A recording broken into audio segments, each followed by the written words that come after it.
Donc du coup ça a coupé, donc c'est pas grave, j'en fais une deuxième partie. Donc on a toujours l'enceinte en haut ici. Que je voulais dire, la housse, voilà. À l'intérieur c'est vraiment super doux, vous voyez.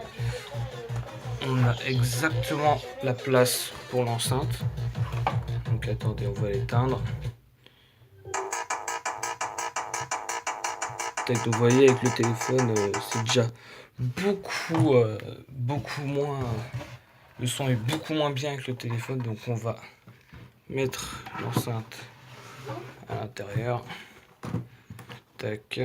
Et donc l'enceinte est à l'intérieur, on a une petite poignée ici, donc on peut l'amener où je veux. Voilà. Donc après on peut la sortir partout. Hein. On se la met comme ça. Donc l'enceinte en tout fait 60 watts.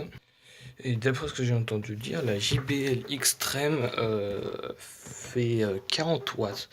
Donc moi je m'en fous, c'est pas le son qui compte. Enfin, pas le son extrêmement fort. Oula, j'ai failli bailler. Donc c'est pas un son fort qui m'intéresse, c'est un bon son avec des bonnes basses.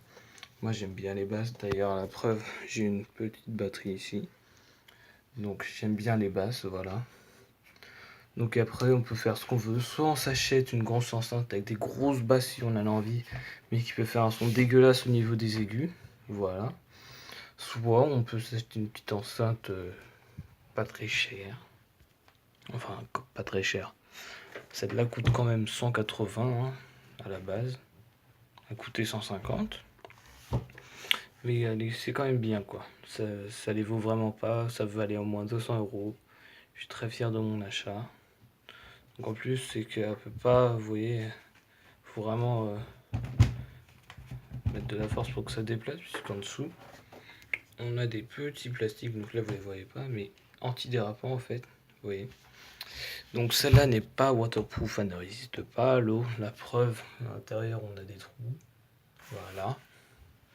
Donc une belle Harman Kardon qui peut se fondre dans le décor.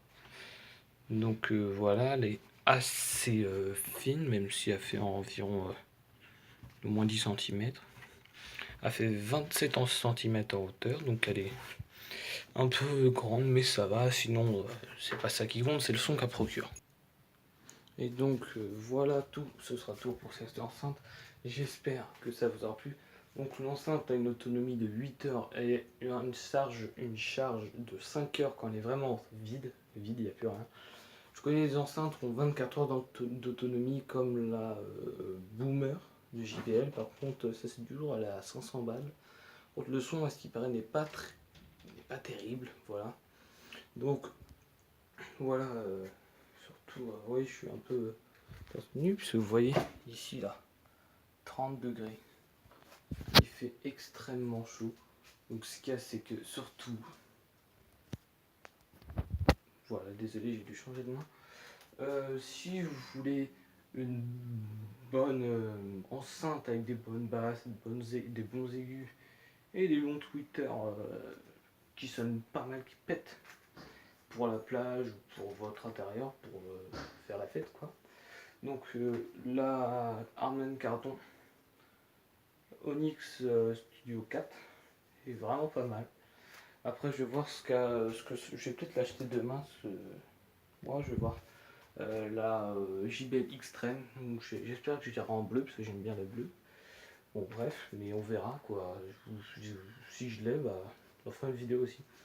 Et n'oubliez pas, abonnez-vous, lâchez un like si ça vous a fait plaisir. Et voilà, et je vous dis à plus. Ciao.